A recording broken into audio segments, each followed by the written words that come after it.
Os luteranos das naus, na América Portuguesa setecentista, e os vestígios da presença da heresia protestante. Né? Isso aqui é uma parte um extrato, né, de alguns pontos da minha dissertação. E inicialmente definir, né, quem eram os luteranos das naus, né, quem eram esses indivíduos, esses sujeitos. Segundo a definição, né, a categoria proposta por Rosana Gomes Brito, perdão, os luteranos das naus, né, ela caracteriza como tratando-se dos casos de réus da Inquisição Portuguesa que estiverem em contato com as doutrinas protestantes em alto mar. Os luteranos das naus eram, em sua maioria, homens do mar. Né? Então, essa é a definição trazida por Rosana Gomes Brito. Né? Ela está tratando em seu trabalho sobre os réus da Inquisição, tema que nós não vamos tratar aqui, sobre os réus, né? E esses réus, eles foram presos no Brasil colonial, né, entre o século XVI e XVII, e a gente vai, no nosso caso aqui, nós vamos fazer algumas distinções em relação temporal e localmente, com referência a Rosana Gomes Brito. Né? A partir da sua definição, né, esses luteranos das naus que ela estuda, né, que ela caracteriza em seu trabalho, né, são referentes ao século XVI e XVII. Aqui nós vamos falar sobre o século XVIII, e o contato entre, no caso, esses luteranos, né, que são indivíduos aí adeptos do protestantismo, né, eles têm contato com os católicos em mar, né, e a partir do momento que eles se estabelecem em terra no Brasil colonial é que eles são alcançados aí possivelmente pela Inquisição, né.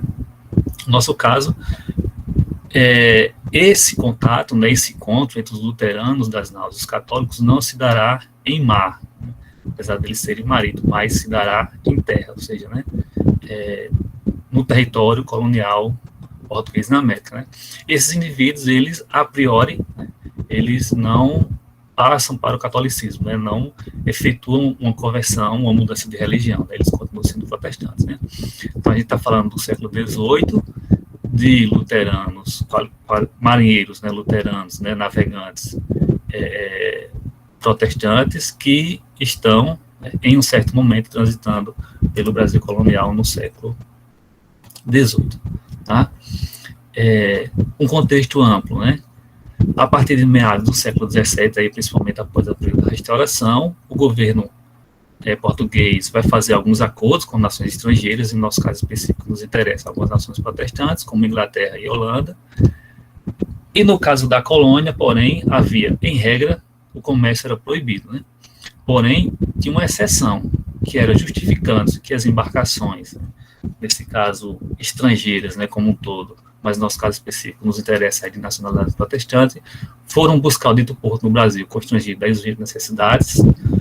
Ou seja, devido às intempéries em alto mar, esses marinheiros poderiam, né, de forma legítima e legal, a partir desses acordos internacionais e da dinâmica estabelecida, aportar, ou seja, chegar até os portos brasileiros e estar presente, né, sem que configure isso uma invasão. Né. E aqui, a critério de amostragem, né, pegando aqui a Bahia, entre 1750 e 1760, né, são 2 navios holandeses, um de 1751, um de 1753, e 6 navios ingleses, né, que estiveram na cidade de Salvador por vários meses. Né. A dinâmica, né, que ocorria, pegando a Bahia como exemplo, né, a gente tem aqui o Forte do Mar, os navios, né, eles passavam por uma inspeção, para que fosse verificado se o socorro que solicitavam era legítimo, realmente, tripulação doente, o navio precisava de alimento que havia estragado, a água tinha acabado, se precisava de reparo acerca de uma tempestade em alto mar, por exemplo, e os mastros, as velas, né, foram danificados e o navio não conseguia prosseguir viagem, né, então, esses navios ficavam, né, aqui uma prospecção da cidade de Salvador, no século XVIII, né, os navios ficavam aqui, em torno do Forte do Mar, aquele inspecionado, e aí aqui em frente tem a Ribeira das Naus, né, em que toda a dinâmica, né, acerca de abastecimento e do reparo ocorria. Aqui, bem no cantozinho direito, tem um local que chamava-se Casa da Pólvora, né, e daqui os doentes eram deslocados, né, então a gente tem uma percepção aqui, uma visualização da cidade de Salvador, né, de frente. E esses, né, indivíduos, né, esses sujeitos aí, ingleses e holandeses, a gente está pegando aqui da nacionalidade, que eram protestantes, né, eles não apenas ficavam retidos no navio, ou apenas no porto, ou apenas, né, em esses locais que eram adaptados para que os enfermos fossem cuidar, né. Haveria também, né, ocorria casos de mortes, então esses que vieram a falecer foram sepultados na cidade de Salvador, e eles também circulavam, transitavam pela cidade, né.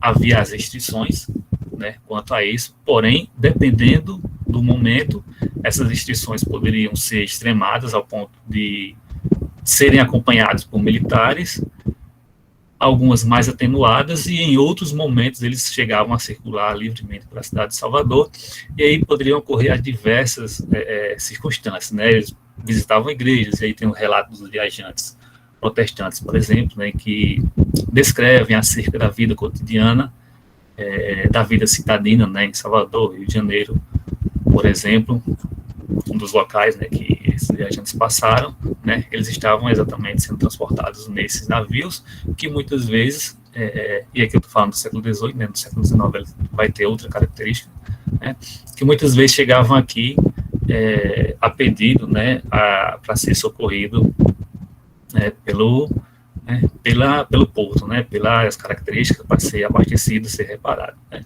Isso envolvia, portanto, uma dinâmica econômica, movimentava de forma bastante abrangente, né, a cidade de Salvador, em que muita coisa seria necessário, né, por exemplo, abastecer gado, muitas frutas, muitos legumes, né. Então essa dinâmica econômica, né, ela envolvia não só a cidade de Salvador, mas como também o recôncavo baiano, né, os enfermos, né, por exemplo, o navio em 1753, os holandeses foram necessárias 3 boticas para poder suprir a necessidade das enfermidades, né, e aí você tem esses sujeitos circulando, né, temporariamente, né, apesar de ser temporariamente, que quando o navio prossegue viagem, esses indivíduos não estão mais, né, no território, consegue viagem, porém você tem um momento que eles estão ali inseridos na vida citadina dessa cidade portuária, né, e a exemplo que a gente tomou aqui é a cidade de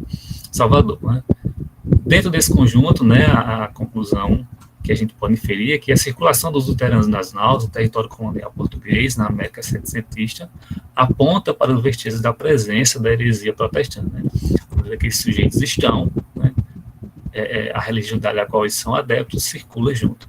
O contato entre católicos e protestantes que ocorria nos séculos XVI e XVII em alto mar, conforme apontar nas pesquisas de Rosana Gomes Brito, em especial, mas não apenas, outros também. Nos interessa a pesquisa dela em especial devido à categoria luterana das naus, ao longo do século XVIII, ou seja, em um outro contexto, que não é mais um momento em que, por exemplo, holandeses, né, estão em conflito, né, como, por exemplo, o Brasil sob o domínio holandês, né, um período de conflito em decorrência da União Ibérica, que desencadeia conflitos no Brasil e o predomínio holandês no Nordeste brasileiro, né?